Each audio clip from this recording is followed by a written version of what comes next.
ఓం నమో వెంకటేశాయ. నమస్తే అండి, welcome back to Divi devotional channel. ఈరోజు మన ఛానల్లో 300 రూపాయల స్పెషల్ ఎంట్రీ దర్శనానికి వెళ్తున్నటువంటి భక్తులకు స్వామివారి దర్శనానికి ఎంత సమయం పడుతుందో ఈ వీడియో రూపంలో తెలుసుకుందామండి.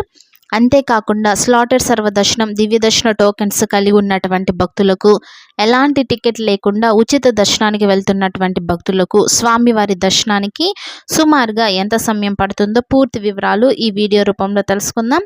ఇంకా ఎవరైతే శ్రీవారి భక్తులు మన ఛానల్ని సబ్స్క్రైబ్ చేసుకోలేదో మర్చిపోకుండా సబ్స్క్రైబ్ చేసుకోండి, లైక్ చేయండి, షేర్ చేయండి.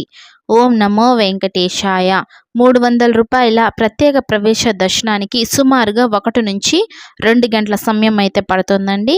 మరియు ఎస్ఎస్టీ డిడి టోకెన్స్ కలిగి ఉన్నటువంటి భక్తులకు 2 నుంచి 4 గంటల సమయం అయితే దర్శనం కోసం పడుతుంది. ఇకపోతే టోకెన్ లేని సర్వదర్శనానికి వెళ్తున్నటువంటి భక్తులకు 6 గంటల సమయం అయితే పడుతుందండి.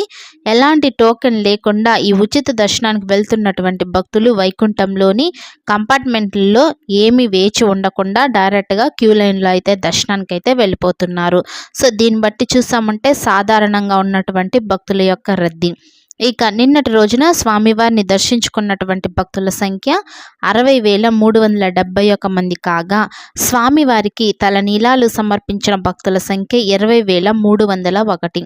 నిన్నటి రోజు స్వామివారి హుండీ ఆదాయం 3.9 కోట్లు. ఇక తిరుపతిలో ఇచ్చేటువంటి ఎస్ఎస్టీ ఆఫ్లైన్ టికెట్కి సంబంధించి అప్డేట్ కనుక చూసామంటే ఈ రోజుకి సంబంధించిన టికెట్లన్నీ కూడా కంప్లీట్ అయిపోవటం అనేది జరిగిందండి. రేపు ఉదయం 3 నుంచి 7 గంటల మధ్య దర్శనం అయ్యేటువంటి టికెట్లు అయితే 1298 టికెట్లు ఇంకా బ్యాలెన్స్ అయితే ఉన్నాయి.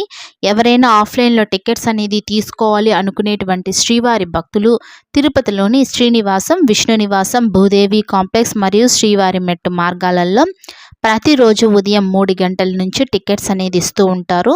ప్రస్తుతం అయితే 1298 టికెట్లు ఇంకా బ్యాలెన్స్ ఉన్నాయి కాబట్టి మీరు ఆధార్ కార్డు యొక్క ఐడి ప్రూఫ్ అనేది తీసుకువెళ్ళి టోకెన్స్ అనేటివి తీసుకోగలరు.